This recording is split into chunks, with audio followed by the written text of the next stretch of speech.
Hey everyone, Psychotronic Squirt Gun, aka Aaron, your YouTube friend Aaron, coming at you with another comic book haul. And today's gonna be more LCS stuff, and also an AOK, which is an act of kindness from YouTube channel. Who I'm always gonna have your back, Will.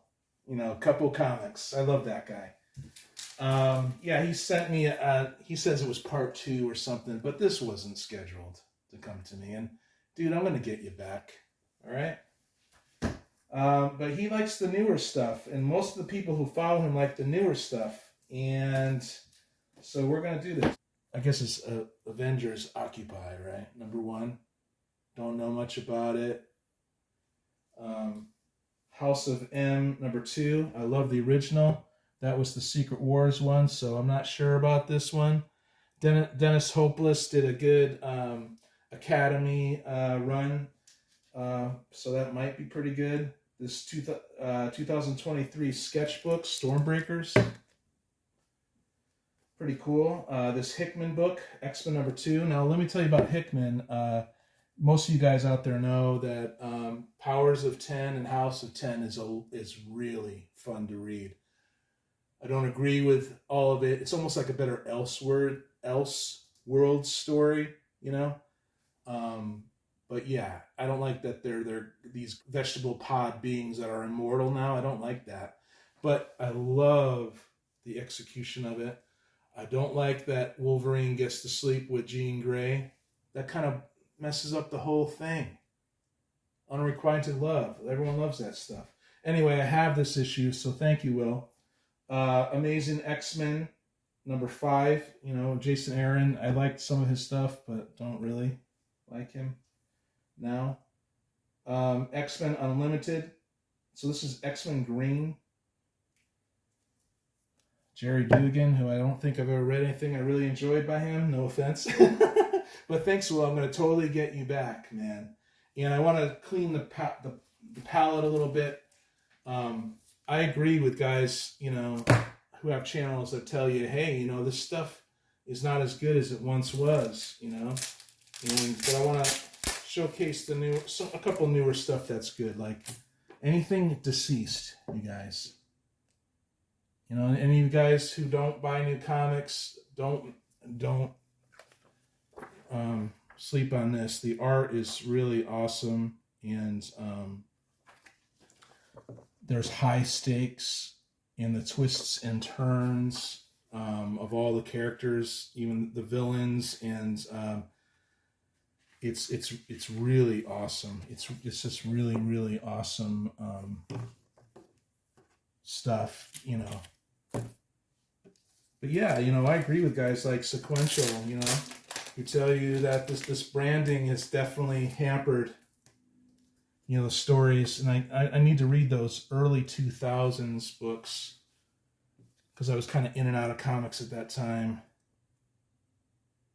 But yeah, I really enjoy the artwork, and the storytelling is solid. Tom Taylor could tell a story when he wants to, you know.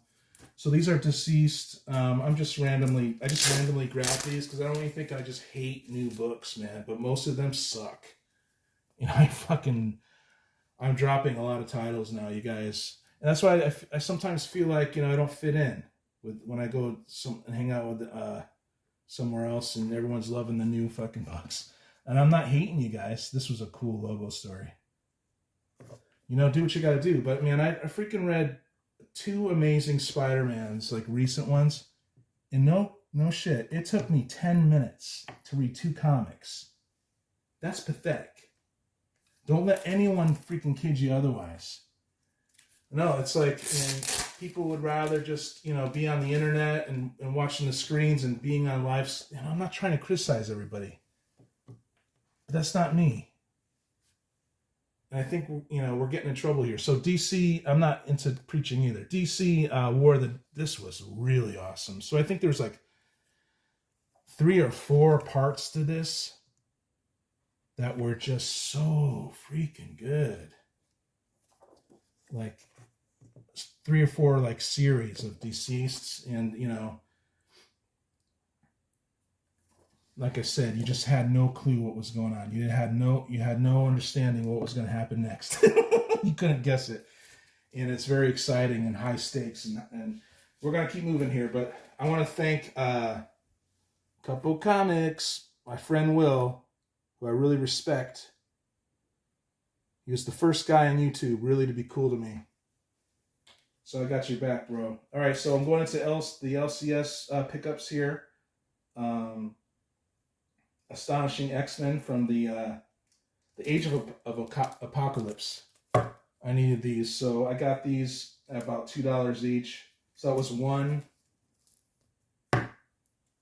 2, and 4.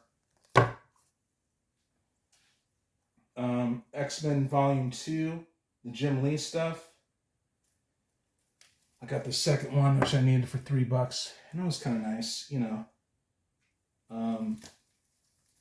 Trying to remember the one that I wasn't too happy with, but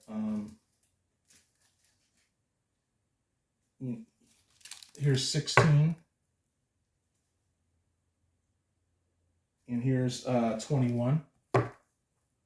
Pretty cool, huh? But this 22, like, I wish they would just put the grades on it, because, you know, here I am buying, you know, Judge Dredd, you know, Brian Bolland covers from the 80s and stuff. I mean, look at this artwork. It's so awesome. So I'm not upset that I spent $3 on this, but look at this. This is a reader's copy. I could totally do better than that. You know, and I'm not the kind of guy that's going to, you know, and it's okay if you guys are. You go to the LCS and you know, it's up to you to figure out the condition. But I'm still going to read, you know, eventually read this stuff. But yeah, it's disappointing to, you know, when you experience that. But it's on me, I guess. But I like the LCSs that just tell you the condition right on there. And it's a newsstand, I know. So what is that, 22? That's a cool cover. I love Psylocke. And I'm starting to get the Wolverine bug. You know, back in the day, I always liked him in the X-Men. And I always liked him, like, when he guest appeared on other books. So, okay, we'll do this. Marvel Presents #2. When he guest appeared in other books, it was always fun. He brings this awesome tension. I love his backstory. #3. Why don't we just open this one? But, you know, I wasn't really like, oh my God, Wolverine, you know. It also has other cool stuff in here besides Wolverine. But nowadays, I really respect what Wolverine represented back in the day. Unbridled, like, don't fuck with me because you messed with me my whole life and I'm not going to take it. You know, I like the Man-Thing stuff too. You know, so I love Wolverine now, you know. And it's too bad, you know, he's on an island someplace. I don't think he was a plant. Well, yeah, he is. He's one of those plant people. You know, they're not really who they were before. Wolverine #4. Marvel Comics presents #4. And here's a Wolverine comic for a couple bucks. 29. And yeah, like I said, I'm just gonna grab him when I see him. You know, I could probably do better online, but you know, I like that. I like that cover. 49. A lot of my friends who collect comics from the 90s love this stuff, and I kind of dropped out once McFarlane hit the scene.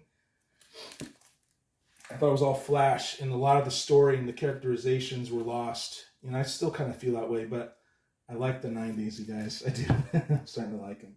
The good stuff. X-Men and the Micronauts #1. I got these for $2 each because I think I was buzzing. I had some drinks or something, and I bought 2, 3, and 4. I have different copies, and they're kind of all bent and stuff. And so I told myself, well, if I see those again, I'll get them in better condition. And sure enough, I got the whole thing for $8, which is pretty good.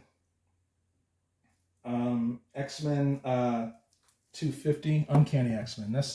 I'm trying to go more for the 80s, but I do love the 90s too.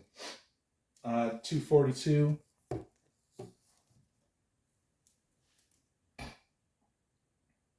226, The Fall of the Mutants. I remember that. It's a newsstand.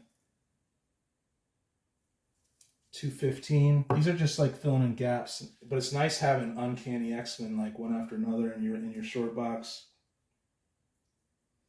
And What If 27? What if the Phoenix had not died? Which I think is $5. And I think I might have gotten ripped on this because the condition isn't that great. But the art is not Byrne, it's not Cockrum. And yet it's still pretty cool. It's not written by Claremont either. But it still seems like a pretty dang cool X-Men comic. So I'm not too upset with this. In fact, they made it look more like the Cockrum and Byrne stuff. I love What Ifs because it's Marvel basically telling you that however things went down, it went down for a reason because this is what would have happened. It's normally bad news by the end of it. But yeah. So you got that. Which I think it's a very good condition. It could have been better. And yeah, I got one more, and this is Uncanny X-Men 161. It's Magneto's origin story. I think Cockrum comes back, and Dave Cockrum comes back and does some artwork, but I paid $15 for this. I think it was kind of worth it.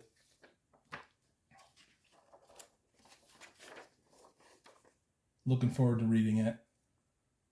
I'm starting off with classic X-Men and moving my way up until I get to my Uncannies. Like I said in a prior video, I really like the idea of the X-Men now and how their genes are mutating. What is that? How could that possibly mean that they're developing abilities that are like unlike what we have? But look at this. I mean, the staple isn't there. So sometimes, you're like, I should slow down on that certain LCSs, but I don't want to. Okay, you guys, that's it. Thanks for watching. I appreciate you guys watching the video. Let me run my mouth about my opinions and stuff. And shout out to all the cool channels I watch, which I don't necessarily have to say every time, But yeah, I appreciate you guys. And I'll talk to you later. I'll see you on your videos.